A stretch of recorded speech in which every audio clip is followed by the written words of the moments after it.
Bonjour à tous, bienvenue dans cette vidéo qui va vous présenter les 10 phénomènes les plus souvent rencontrés en analyse de données SCADA. Je suis Damien Huchet, je travaille chez 8.2 depuis 2014 et je m'occupe du service performance avec mon collègue Samir Benoiret qui est à l'origine des études que vous allez voir. Nous allons prendre un par un les 10 phénomènes et puis nous allons les présenter. J'ai quelques graphes à vous montrer, quelques chiffres pour illustrer mon propos. Le phénomène suivant dont on va parler est le phénomène de validité des mesures de vent. Donc on en a parlé tout à l'heure quand on parlait de surperformance. Donc là, on s'est rendu compte que dans 18% des cas, on pouvait se poser de sérieuses questions sur la validité de la mesure de vent. Bon, 18%, ça fait 2 machines sur 10. Donc toutes les conclusions qu'on a portées sur l'ensemble de notre échantillon demeurent quand même correctes, parce que finalement, on ne peut se poser des questions que sur 2 parcs sur 10. Donc, à la marge, on a des problèmes de mesure de vent. Dans la majorité des cas, on peut leur faire confiance. Mais il y a quand même quelques vérifications à faire pour s'assurer que les conclusions de l'étude de performance sont représentatives. Ici, on vous présente un cas d'école avec des courbes de performance qui sont différentes selon les machines. Sur ce cas précis, on voit qu'une machine, la machine 4, est largement au-dessus de performance de ses collègues. On vous note qu'elle est bridée en puissance, d'ailleurs à régime nominal, ce qui est un peu étrange. Ce qu'on peut interroger quand on voit une machine qui est autant au-dessus de ses voisines, et là en l'occurrence au-dessus de la courbe théorique, c'est la mesure de vent comme on l'a vu tout à l'heure. On a donc tracé le graphe des vitesses relatives de vent. Qu'est-ce que la vitesse relative? La vitesse relative, c'est vitesse de la machine A divisée par vitesse d'une machine référence. Donc sur la machine référence, on est à 1. Vitesse de référence divisée par vitesse de référence égale 1, et on suit l'évolution des vitesses mesurées sur les autres machines par rapport à la vitesse de référence. Et on voit que systématiquement, toutes les machines du parc sont au-dessus des vitesses de notre machine de référence. C'est donc que notre machine de référence mesure un vent qui est sous-estimé par rapport aux autres machines du parc. Donc pas étonnant que ses performances soient meilleures. Et sur cette machine-là, il y a un problème de mesure de vent qui va donc entacher d'erreurs notre étude de performance et qui pourrait aussi entacher d'erreurs des recalculs de productibles basés sur cette vitesse de vent.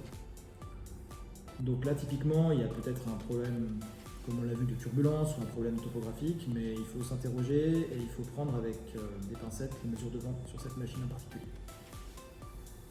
Quand on parle mesure de vent, on peut aussi se poser la question de la fonction de transfert.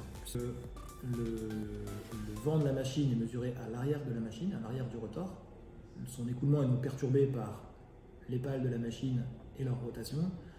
Et donc il est communément admis qu'à la mesure de vent réalisée à l'arrière de la machine, il faut mettre un coefficient correcteur pour avoir une approximation du vent devant la machine. Selon les vitesses de vent qui sont mesurées, ce coefficient correcteur n'est pas exactement le même, donc on parle de courbe de transfert, de fonction de transfert exactement,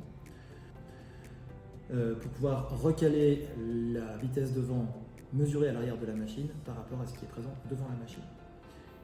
Et cette fonction de transfert est incluse dans le logiciel qui fait la régulation de la machine et n'est pas connue ou n'est pas publique. Donc la seule chose que peut faire l'exploitant, c'est suivre cette fonction de transfert.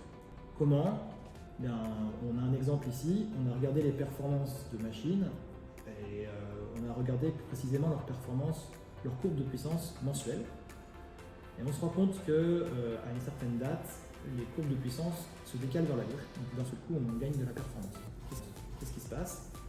On voit sur le graphe, quand on regarde les vitesses relatives, que notre vitesse relative de référence en rouge ne bouge pas. Par contre, on voit que les vitesses relatives des autres machines augmentent d'un seul coup à une date donnée, autour de, on doit être en juillet 2017. Donc là, on voit qu'à partir de juillet 2017, les deux mesures de vent de deux machines à côté de la machine de référence sont d'un seul coup supérieures. Alors surestimées, ou est-ce qu'elles étaient sous-estimées avant la modification? Ça, on ne sait pas, mais en tout cas, la fonction de transfert a changé. Ça, c'est une information intéressante, puisque ça veut dire que potentiellement, vous allez avoir un regain de performance pour des machines alors que la performance reste la même. C'est juste la mesure du vent qui est différente. Peut-être elle est plus ajustée après la modification de la fonction de transfert, mais en tout cas elle est différente. Donc si vous aviez par exemple des bridages en vitesse de vent, c'est intéressant de connaître cette modification de fonction de transfert parce que potentiellement vous allez brider la machine plus souvent puisque le vent est un peu surestimé ou mesuré plus haut. Donc si vous avez des bridages acoustiques ou des bridages en wind sector management à partir d'une certaine vitesse de vent, vos bridages vont évoluer. Je vous remercie de nous avoir suivis et on se retrouve bientôt pour un nouvel épisode.